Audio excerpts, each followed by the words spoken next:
The United States and Saudi Arabia now have joined forces to strike Iran-backed terror sites in Iraq after the regime launched a surprise missile attack on American troops in the region who were traveling to Jordan.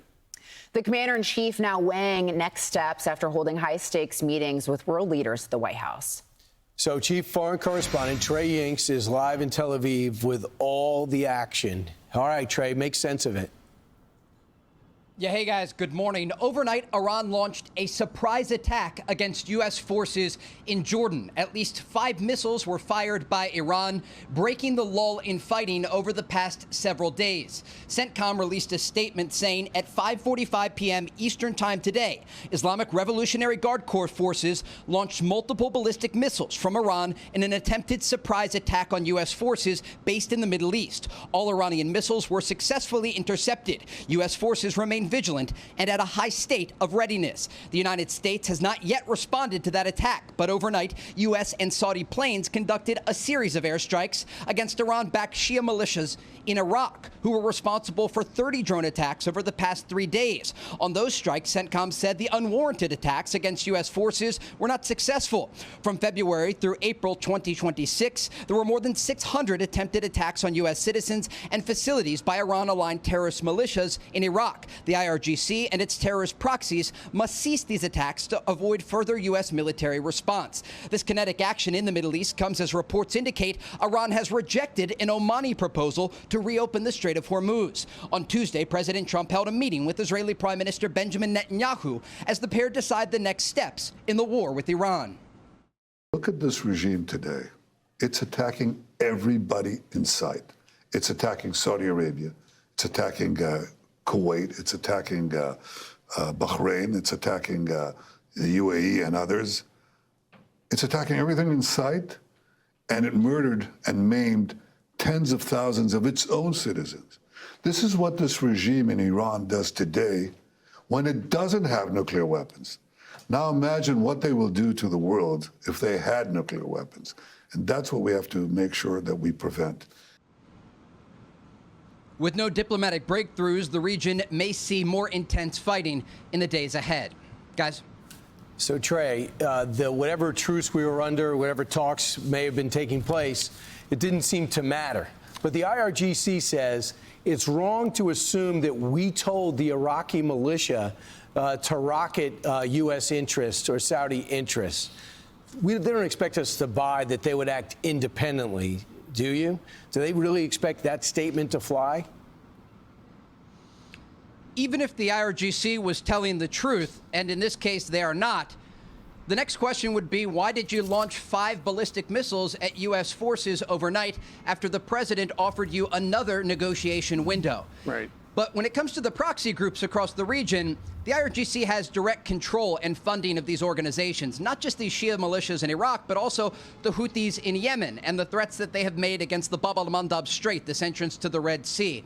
And so while the Iranians continue to say that they are looking for some sort of negotiated settlement, the reality on the ground is quite different. And again, this strike overnight is significant, these airstrikes against these militia groups.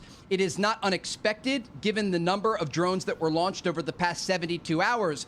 But really, the focus here is on that missile attack overnight against U.S. forces in Jordan. Remember, earlier this month, 3 American service members were killed in Jordan by these exact Iranian ballistic missiles. And that is exactly what they were trying to do overnight, kill more American soldiers. And according to CENTCOM, those missiles were intercepted.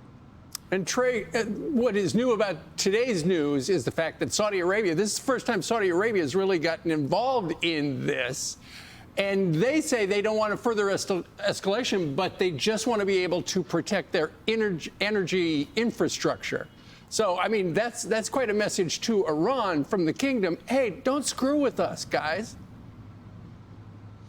You really do have to consider the calculation here, because the firepower from the United States and Saudi Arabia greatly outweighs the ability for these Iran-backed Iraqi Shia militias to actually defend against any incoming attacks.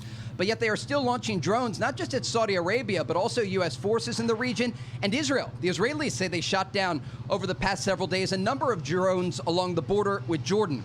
And it gives you a sense of what these drones threaten. And remember, there was another U.S. service member killed when they were disarming one of these drones in northern Iraq.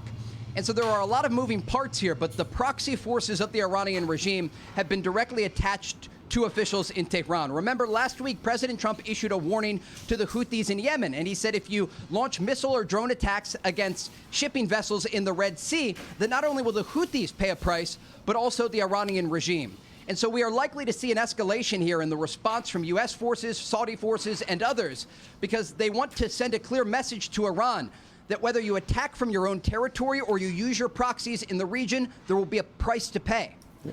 Trey, we're talking about the military aspect of this war, but there's also been a great financial strain to Iran, both with the naval blockades as well as the war itself.